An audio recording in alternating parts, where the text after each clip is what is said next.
नमस्कार। YouTube channel bye ABS में आपका स्वागत है।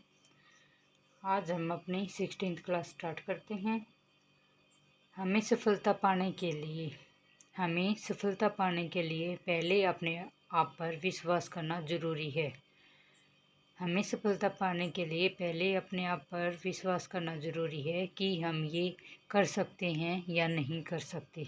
इसी के साथ हम अपनी आज की क्लास स्टार्ट करते हैं और आज की क्लास में हम पढ़ेंगे ग्लासगो कोमा स्केल, जिसको GCS बोलते हैं। क्या बोलते हैं? GCS। इसकी फुल फॉर्म भी आ जाती है कई बार एग्जाम में, ग्लासगो कोमा स्केल।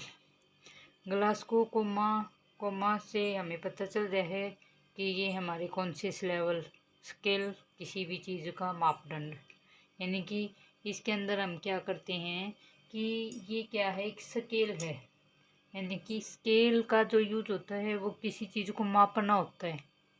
तो इसी प्रकार से जो ग्लासगो कोमा स्केल है, जो हमारा कॉन्शियस लेवल है, उसको मापने का क्या है, एक मापदंड है कि ये स्केल यूज किया जाता है पेशेंट के लेवल को, कॉन्शियसनेस के लेवल को चेक करने के लिए, डिटरमाइन करने के लिए कि पेशेंट है वो कितना कॉन्शियस है। अब कॉन्शियस के अंदर हमारा माइंड होता है वो 3 टाइप का होता है, 3 टाइप से होता है। एक तो होता है कॉन्शियस जो फुल्ली ओरिएंटेड है, हर चीज़ का उसको पता है कहाँ है, कैसे है, किस हालात में है। एक होता है सेमी कॉन्शियस, यानी कि कुछ कुछ उसको पता होता है, कुछ नहीं पता होता। एक होता है अनकॉन्शियस, जिसके अंदर पेशेंट को कुछ भी नहीं पता होता, बिल्कुल बेहोश होता है, बिल्कुल भी होश हवास के अंदर नहीं होता। तो इसके अंदर हम यही पता लगाएंगे कि पेशेंट वो फुल्ली उस चीज़ के प्रति वो फुल्ली कॉन्शियस है, सेमी कॉन्शियस है या अनकॉन्शियस है। इसी चीज़ का पता लगाने के लिए हम किसका यूज़ करते हैं? ग्लासगो कोमा स्केल का यूज करते हैं। ठीक है। ग्लासगो कोमा स्केल को सबसे पहले किसने पब्लिश किया था? जो ग्राहम टीसल्ड और बेरियन जे जेनेट है, उसने इसको पब्लिश किया था। ठीक है। क्या किसने किया था? ये जो पब्लिश किया था, किसने किया था, यानी कि किसने डेवलप किया था, इसके बारे में किसने बताया था? किसने बताया था? जो ग्राहम टीसरडेल और जो बेरियन जे जेनेट है, उन्होंने इसके बारे में बताया था। और कब बताया था? 1974 के अंदर बताया था। उस टाइम पे ये दोनों क्या थे, वहाँ पे प्रोफेसर थे। कहाँ पे? जो ग्लासगो कोमा एक यूनिवर्सिटी थी, वहाँ पे प्रोफेसर थे, तब उन्होंने इसके बारे में बताया था। ग्लासगो एक यूनिवर्सिटी का नाम है। उसके आधार पर इन्होंने क्या पता लगाया था कि किसी भी पेशेंट के कॉन्शियस लेवल का पता लगाने के लिए हम ग्लासगो कोमा स्केल का यूज करते हैं। और कब बताया था? 1974 के अंदर बताया था। दोनों प्रोफेसर थे, ग्लासगो जो एक यूनिवर्सिटी का नाम है, उसके अंदर इन्होंने ये पब्लिश किया था, डेवलप किया था, बताया था लोगों को कि ये ग्लासगो कोमा स्केल क्या होता है और कैसे इसका यूज किया जाता है। अब इसके अंदर हम क्या देखते हैं? हम 3 चीज़ें देखते हैं। सबसे पहले आई ओपनिंग, यानी कि ये भी आ सकता है कि ग्लासगो कोमा स्केल के अंदर हम कितनी टाइप से पेशेंट का रिस्पॉन्स देखते हैं, तो 3 टाइप से देखते हैं। कैसे? आई ओपनिंग का देखेंगे, वर्बल रिस्पॉन्स देखेंगे कि पेशेंट बातें कर रहा है या नहीं कर रहा है, और मोटर रिस्पॉन्स देखेंगे, पेशेंट का जो मोटर है, जो यानी कि उसका जो बॉडी है, जो ब्रेन है, वो किस प्रकार से रिस्पॉन्स दे रहा है, जो मोटर है वो आउटपुट दे रही है या नहीं दे रही। ठीक है। तो आई ओपनिंग के अंदर देखो, स्पोनेटियस, यानी कि अपने आप पेशेंट क्या कर रहा है, आँखों को खोल रहा है, अपने आप आँखों को खोल रहा है, स्पोनेटियस अपने आप।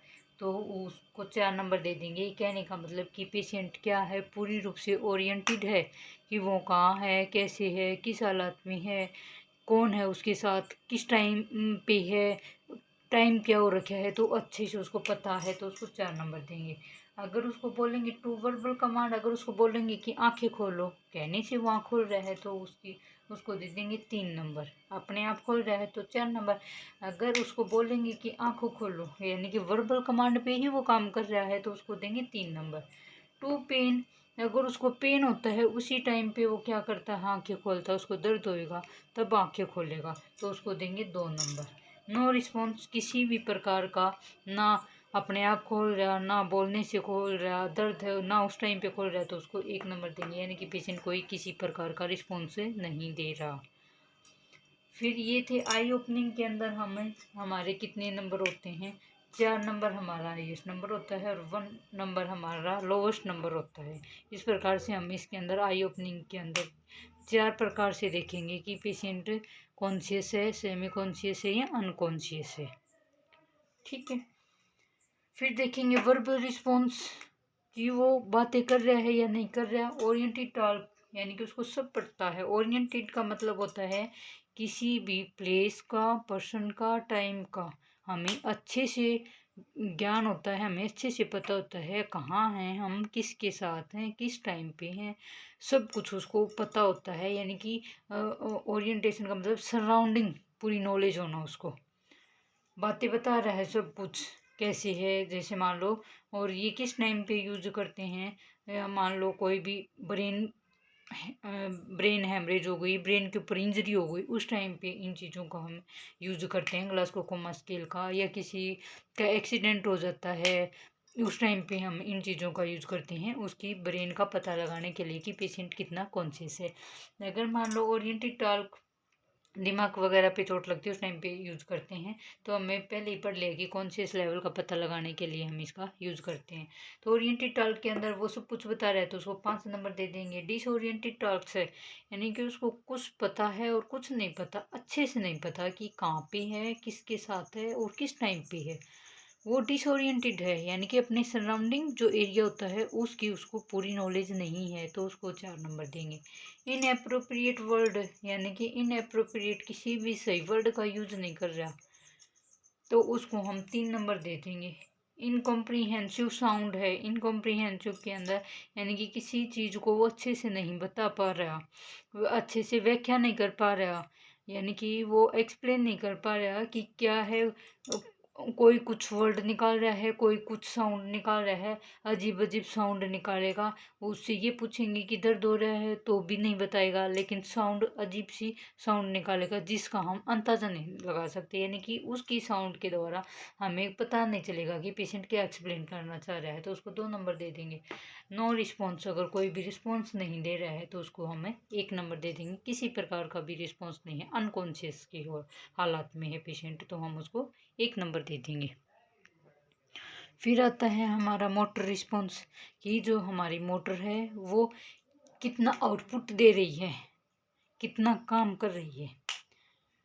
ठीक है। इसके अंदर हमारा नो यानी कि 2 वर्बल कमांड है। अगर वर्बल कमांड पे उसकी मोटर काम कर रही है, अच्छे से काम कर रही है, तो 6 नंबर। यानी कि उससे पूछेंगे कि आपका क्या नाम है, तो यानी कि उसके में दिमाग में मैसेज गया कि किसी ने आपका नाम पूछा है, तो वर्बली वो बताएगा कि मेरा नाम ये है। कहाँ से आए हो, तो वो बताएगा कि मैं यहाँ से आया हूँ। आपके साथ कौन है, तो वो बताएगा कि मेरे साथ कौन है। यानी कि वर्बली कमांड पे पूरा काम कर रहा है वो, उसकी मोटर है वो अच्छा रिस्पॉन्स दे रही है, तो उसको 6 नंबर दे देंगे। टू लोकलाइज पेन यानी कि लोकलाइज एक लोकल एरिया के अंदर पेन बता रहा है कि मेरे को यहाँ पे पेट में दर्द है, मेरे पैर में दर्द है, मेरे हाथ में दर्द है, मेरी छाती में दर्द है। यानी कि उसको पता लग रहा है कि पेन कहाँ कहाँ है, तो उसको 5 नंबर दे देंगे। फ्लेक्शन है उसकी, यानी कि फ्लेक्शन का मतलब है कि अपने हाथ पैरों को क्या कर रहा है, वो फ्लेक्स कर रहा है, यानी कि मोड़ रहा है। ये यानी कि उसको इधर उधर बाहर की साइड या अंदर की साइड कुछ भी फ्लेक्स कर रहा है, अपने हाथ पैरों को मोड़ रहा है, तो उसको 4 नंबर दे देंगे। फ्लेक्शन अगर अब नॉर्मली फ्लेक्शन कर रहा है, वो हाथ पैरों को मोड़ रहा है लेकिन एक अजीब तरीके से, तो उसको हम 3 नंबर दे देंगे। अगर एक्सटेंशन कर रहा है, एक्सटेंशन का मतलब होता है, फ्लेक्शन का मतलब होता है अपनी बॉडी के नियर बाय लेके आना किसी चीज़ को, और एक्सटेंशन का मतलब होता है अवे फ्रॉम बॉडी, बॉडी से दूर लेके जाना। तो वो अब नॉर्मली क्या कर रहा है, एक्सटेंशन कर रहा है, हाथ पैरों को दूर कर रहा है, तो उसको 2 नंबर दे देंगे। किसी प्रकार का कोई रिस्पॉन्स नहीं दे रहा है, तो उसको 1 नंबर दे देंगे। इस प्रकार से हम आई ओपनिंग के अंदर 4 नंबर देते हैं, और वर्बल रिस्पॉन्स के अंदर हम 5 नंबर देते हैं, और मोटर रिस्पॉन्स के अंदर हम 6 नंबर देते हैं। तो इस प्रकार से EVM हो गया। ये क्या हो गया, EVM। ईवीएम अगर पूरी तरह से कॉन्शियस है तो 4, 5 और 6, ये टोटल नंबर हो जाते हैं हमारे 15। ठीक है, इस प्रकार से। या इसके अंदर ये पूछें कि ग्लासकोमा स्केल के अंदर कितनी नंबरिंग होती है पेशेंट का कॉन्शियस लेवल जानने की, तो ये कितना हो जाता है हमारा 15 नंबरिंग होती है। आई रिस्पॉन्स की, आई ओपनिंग के अंदर हमारे 4 नंबर होते हैं, वर्बल रिस्पॉन्स के अंदर हमारे 5 नंबर होते हैं, मोटर रिस्पॉन्स के अंदर हमारे 6 नंबर होते हैं। अब मिनिमम स्कोर कितना होता है इसका? 3 होता है मिनिमम स्कोर का मतलब आई ओपनिंग भी में भी 1 नंबर आए उसको, वर्बल में भी 1 नंबर आए, मोटर में भी 1 नंबर आए, यानी कि किसी प्रकार का कोई रिस्पॉन्स नहीं दे रहा है किसी भी के अंदर भी, तो वो उसको क्या देंगे? 3 नंबर देंगे। इसका मतलब क्या है? पेशेंट को सीवियर न्यूरोलॉजिकल इम्पेयरमेंट हो चुका है, उसके ब्रेन टिश्यू सेल हैं वो डैमेज हो चुके हैं, बहुत क्रिटिकल कंडीशन के अंदर है, ये कह सकते हैं। मैक्सिमम स्कोर होता है 15 का अगर पेशेंट पूरी तरह से आई ओपनिंग कर रहा है, वर्बल रिस्पॉन्स दे रहा है, मोटर रिस्पॉन्स अच्छा है, वर्बली कमांड का वो वर्बली कमांड अच्छे से मान रहा है, सब कुछ बता रहा है, अच्छे से अपने आप आँखें खोल रहा है, यानी कि उस चीज़ के प्रति वो ओरिएंटेड है, हर चीज़ का उसको पता है कहाँ है, कैसे है, कौन है, सब कुछ, तो उसको 15 नंबर देंगे। यानी कि फुल्ली कॉन्शियस है, उसको सब कुछ पता होता है, वो ओरिएंटेड है अपने सराउंडिंग एरिया के। अगर लेस देन 7 स्कोर आता है, कितना? अगर लेस देन 7 स्कोर आता है, हम ग्लासकोमा स्केल का यूज करेंगे उस टाइम पे, तो ये सीवियर ब्रेन लीजन कंडीशन को दर्शाएगा, यानी कि पेशेंट किसके अंदर है? कोमा के अंदर है। किसके अंदर है? कोमा के अंदर है। सीवियर ब्रेन लीजन कंडीशन को वो दर्शा रहा है, पेशेंट कोमा में गया हुआ है अगर उसके 7 से कम नंबर हैं तो।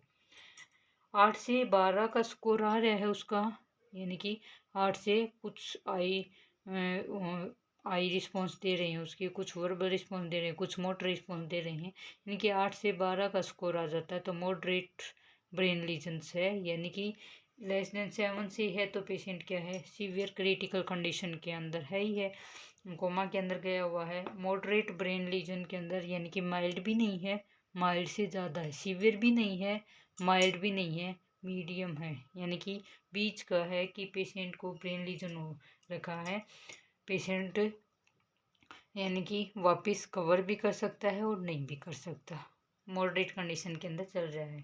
अगर स्कोर 13 से 15 के बीच में आ रहा है तो उसको माइनर ब्रेन इंजरी है, हल्की थोड़ी बहुत ब्रेन की इंजरी है, वो क्या हो जाएगा? कवर हो जाएगा उस चीज़ से।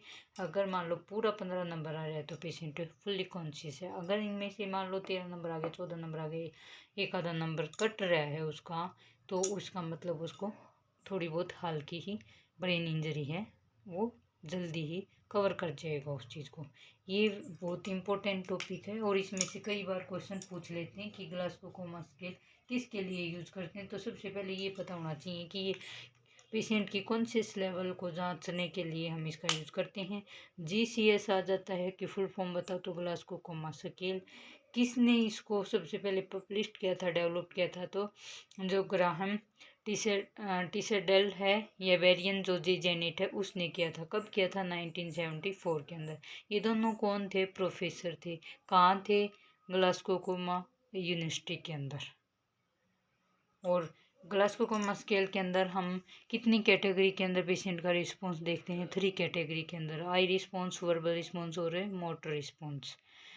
मिनिमम कम से कम जो स्कोर होता है वो 3 होता है, यानी कि पेशेंट क्या है? सीवियर न्यूरोलॉजिकल इम्पेयरमेंट हो चुका है उसका। मैक्सिमम स्कोर होता है वो 15 होता है, अगर हर चीज़ वो पूरी उसकी तीनों कैटेगरी हैं वो अच्छा रिस्पॉन्स दे रही हैं, फुल्ली कॉन्शियस है पेशेंट का। अगर 7 से कम आ जाता है तो पेशेंट कोमा में गया हुआ है। 8 और 12 के बीच में अगर स्कोर है तो मॉडरेट ब्रेन लीजन है। अगर 13 से 15 से है तो माइनर ब्रेन इंजरी है। ठीक है, 15 पूरा है तो फुली कॉन्शियस है, 7 से भी कम है तो सीवियर यानी कि क्रिटिकल कंडीशन के अंदर।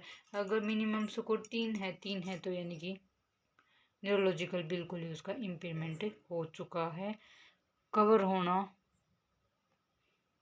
बहुत कम चांस होते हैं इसके अंदर।